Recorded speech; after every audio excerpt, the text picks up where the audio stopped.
Pathmonk is the AI for website conversions. With increasing online competition, over 98% of website visitors don't convert. The ability to successfully show your value proposition and support visitors in their buying journey separates you from the competition online. Pathmonk qualifies and converts leads on your website by figuring out where they are in the buying journey and influencing them in key decision moments with relevant micro experiences like case studies, intro videos, and much more. Stay relevant to your visitors and increase conversions by 50% by adding Pathmonk to your website in seconds, letting the artificial intelligence do all the work, and increase conversions by 50% while you keep doing marketing as usual. Check us out on pathmonk.com. Hey everybody, welcome back to another episode of Pathmonk Presents. I'm really excited for today's episode. We've got Cindy Novack from Candles and Supplies. How you doing today, Cindy? Good. How are you? Doing quite well. Thanks for asking. So today I'm really interested to talk to you. Obviously, this is a podcast about growth and digital marketing and being a business that has both a brick and mortar store as well as an e-commerce presence. I'm looking forward to learning a little bit more about what you guys do from a digital marketing perspective and how you kind of grow your presence and all of your e-commerce success. But to get started, I want to get things kicked off with a nice, simple, easy introduction type question. Maybe you can give our audience a little bit of background about who your clients are, who your audience is, and what kind of problems you solve for them. Sure.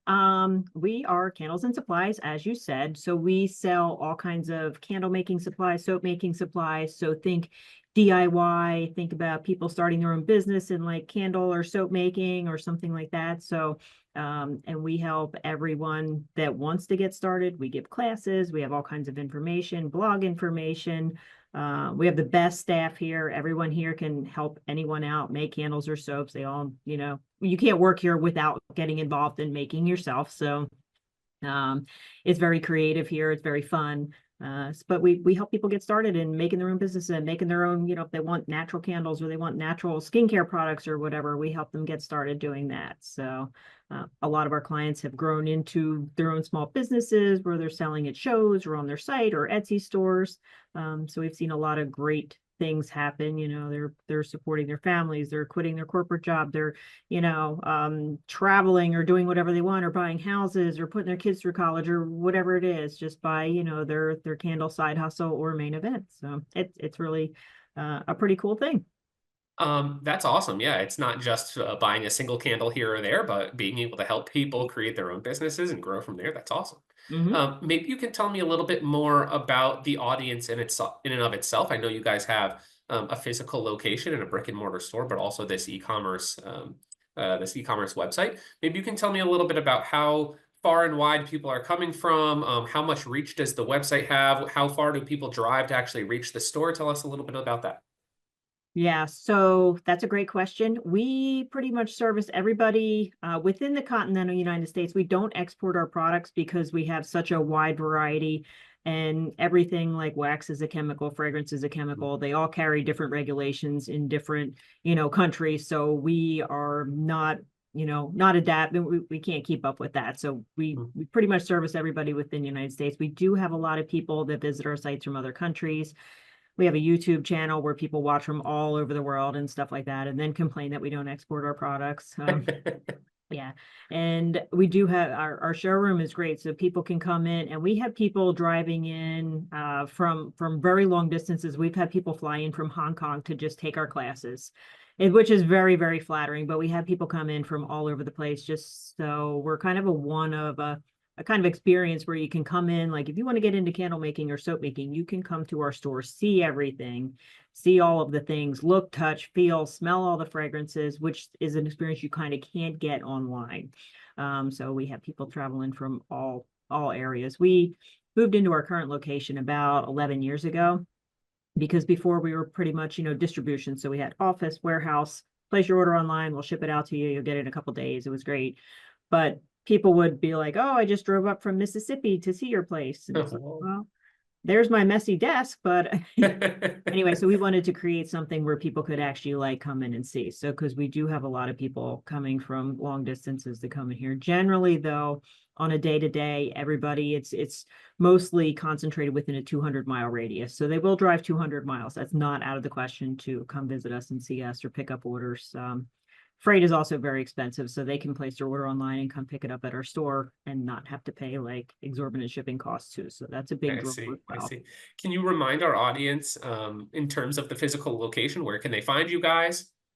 We are in Quakertown, Pennsylvania. So we're about 50 miles north or an hour north of Philadelphia or an hour and a half west of New York City. So it's a nice location, kind of centrally located. We're right along a main highway. So it's real easy to get to too. Awesome. To talk a little bit more about your audience, how do they typically find out about you? Because it sounds like they're coming from all over the world, but also you have this very kind of local, this local reach as well.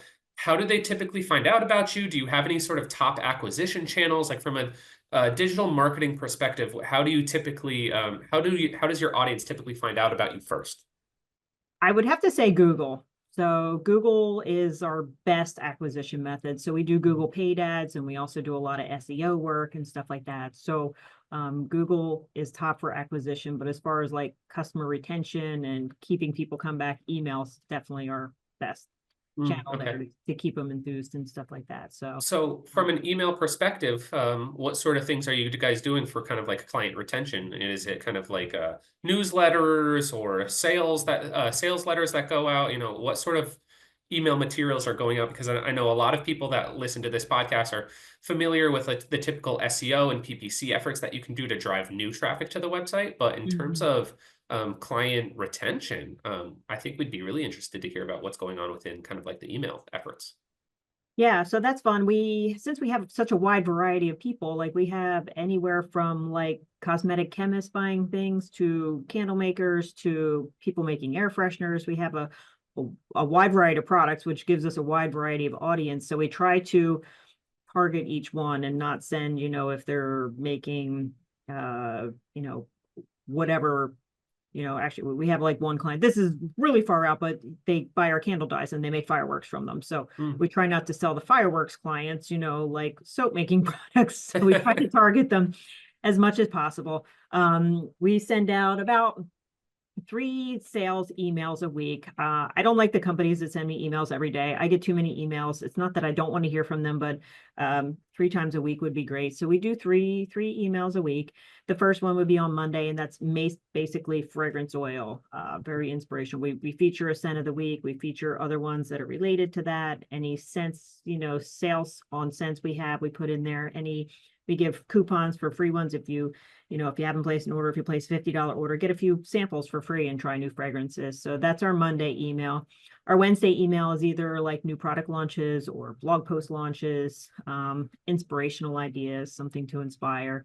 And then Friday emails can also be new product launches, things that are going on, that type of thing, more, inner trends that we see and stuff like that. Brand awareness, like, hey, have you checked out these on our site? That type of thing. Yeah, So, totally makes sense. mhm. Um, got to get me on that newsletter. I got to sign up for that.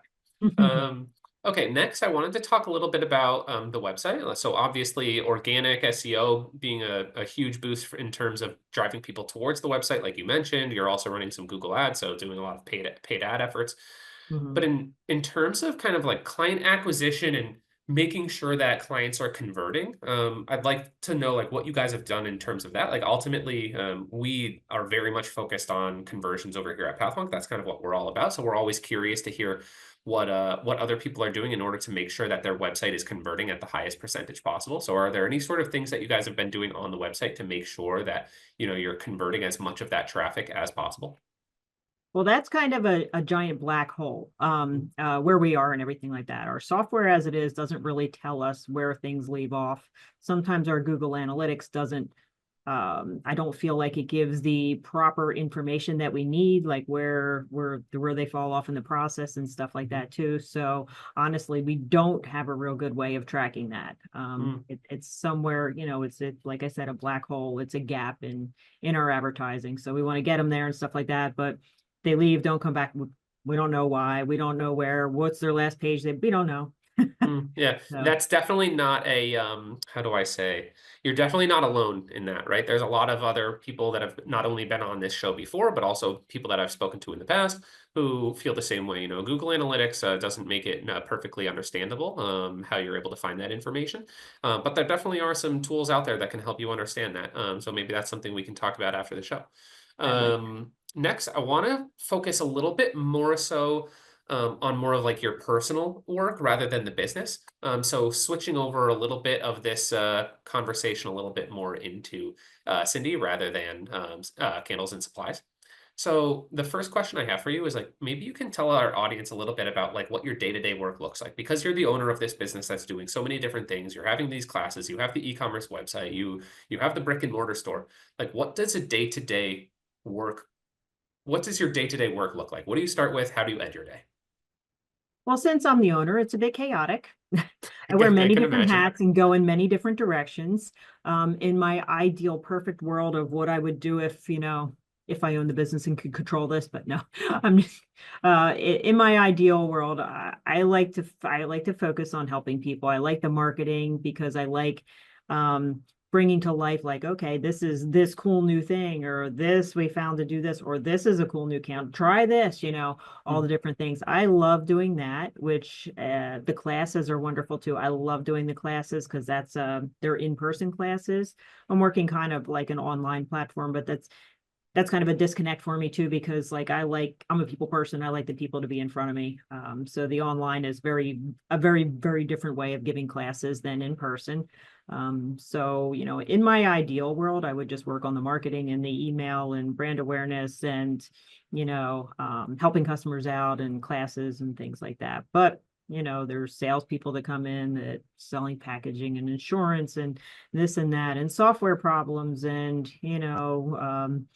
employee call out problems, so many other ways that I have to fill in other than just what I want to do every day. But like, the sales and marketing are my passion. I like those the best. So yeah, and it also sounds like filling in the gaps where other things might need your attention as well. exactly. Whatever Yeah. anybody doesn't want to do, that's what I do. So yeah.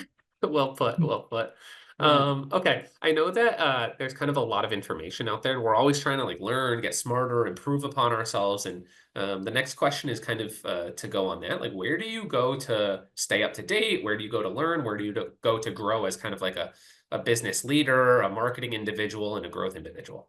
Yeah, that's a great question. There are so many great resources out there. One thing that I feel really lucky as a business, I've never went to college, so I don't have a college education. But I feel like I've gotten a better education because, if I want to learn about SEO or something like that, I'll go find who's the best one, who's the authority on this right now, contact them, buy their book, follow their blogs, whatever on whatever I want to learn, whether it's business management, SEO, marketing, advertising, sales, customer, dealing with customers, helping employees. Like I go to the best and learn from them. So Neil Patel's been a good one. I follow his blog and stuff like that. Very good as far as SEO. Dan Kennedy in Mm-hmm. sales, another excellent one. I like his because it's really not that it's ruthless, but it's direct and to the point. I don't like to read sales things where, I have to read 5 pages to get a grasp on this. Dan Kennedy's here it is. This is what you Right. do. Love Very that. much so Love his his style. style. Yeah. Yeah. Um, and other business management books. Now I'm reading a lot on content management. Over the last 25 years, I've built a lot of content. I don't present it. That's another black hole. I don't present it well on my website and blog. We should have a lot more. Like literally, if you look behind me, it's blurred.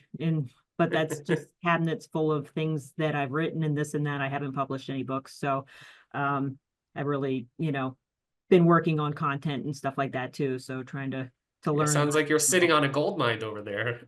I feel like it is. I feel like I should put it in my will so somebody could inherit it. But Yeah. Yeah, you put that um, online, monetize all the content, and before right, you know it, you got an additional stream of revenue going on. right, yeah. So that's kind of going to be my focus for the next couple of years is to get all that out there. It doesn't do any good up here, right? It's got to be out Once there, you got it written down, you gotta let the people, let the masses know about it. right? That kind of goes into my next question though, which is a little bit more playful. But it's what's the last book did you read, or what's the last book that you read?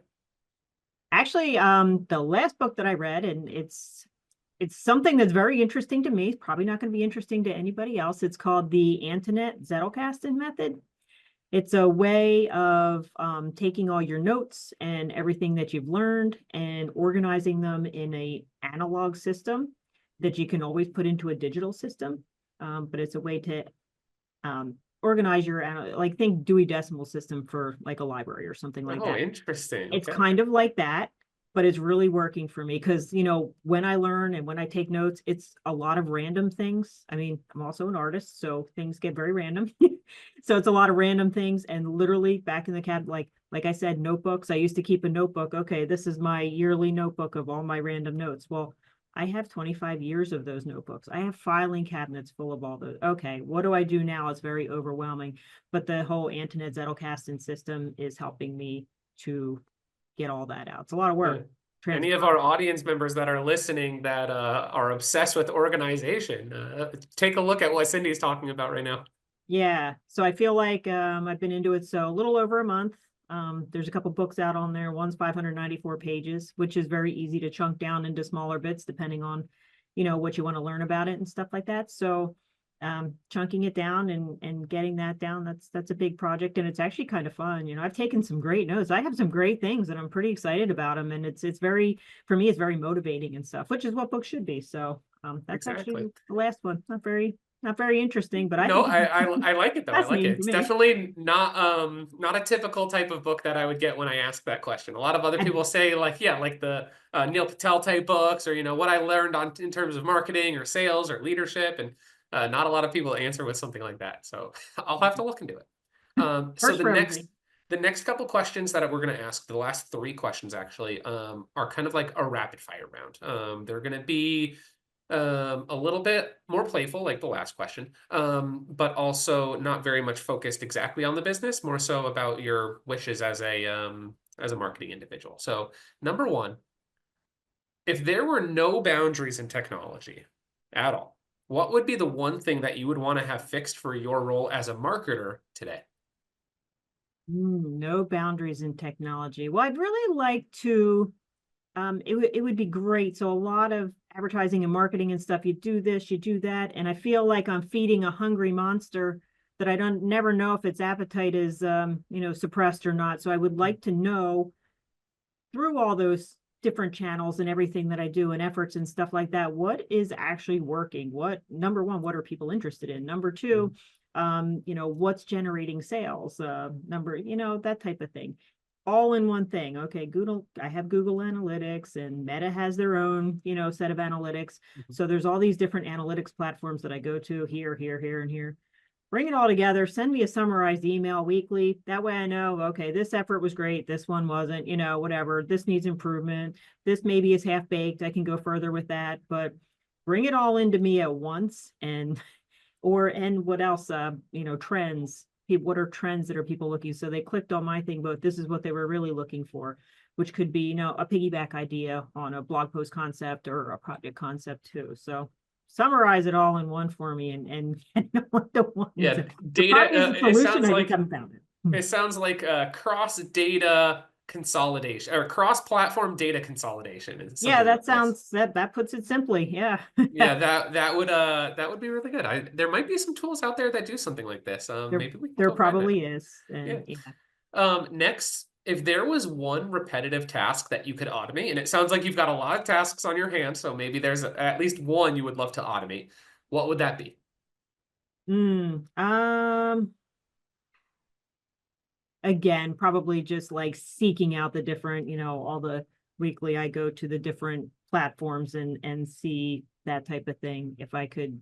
And that's repetitive to me every week. And I feel like if I fall behind, then I'm missing out on something or whatever. So sometimes I think I track too many things. Mhm. It's not that many things, if you look at it on paper, but it takes a lot of time to go It's the all over them. time of going to find it and analyze it. Yeah. Exactly. And you said yourself earlier in the conversation, you're a people person. You'd rather be in front of the people rather than kind of like Right. behind the computer, right? So yeah, Right. instead of spending all that time going and finding all the information, bringing it all into one place and then analyzing them separately, why not just bring it all together in the first place? Tell me what I need to know so that I can get back into teaching another class or like on the show floor with somebody else. Right. Having fun doing something else. Yeah, Yeah, makes exactly. sense.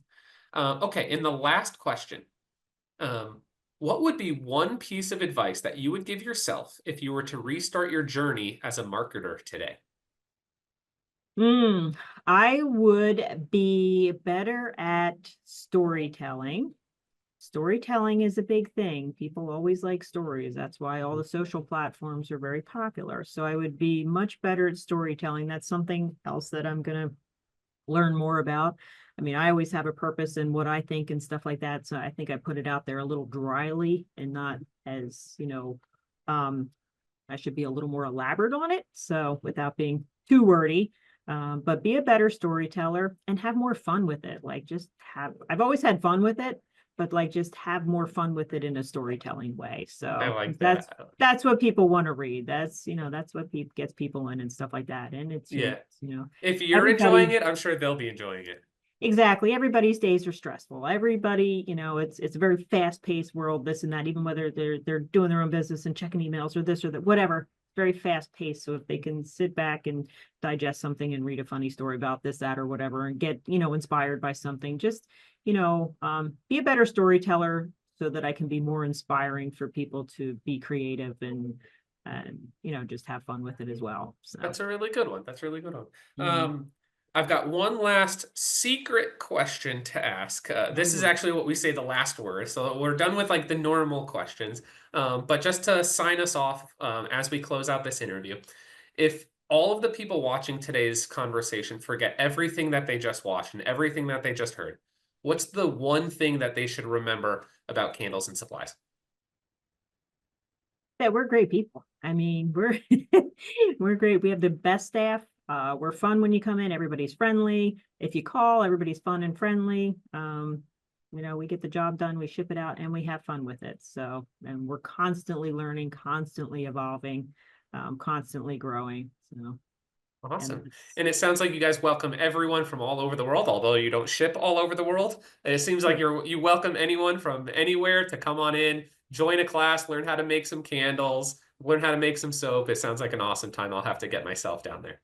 We have the best customers. We see the best. We have the best collection of people and customers and everything that they do and creatives. And we have the best. It's almost a shame that everybody else has to have jobs in every other industry because, I go out shopping and people are mean and rude, but when they come to us, they're happy, they're doing what they like and it's fun and we share creative ideas and it's just a whole lot of fun. So, That's we have awesome. fun Well, with it. And Cindy, thank you so much for joining today. We really thank you for having appreciate me. having you. Everyone, go check out Candles and Supplies if you need anything when it comes to making your own candles or soaps or a variety of different things that they do. Cindy, thank you so much for joining us today and have an awesome day. You too. Thanks for having me. Thank you.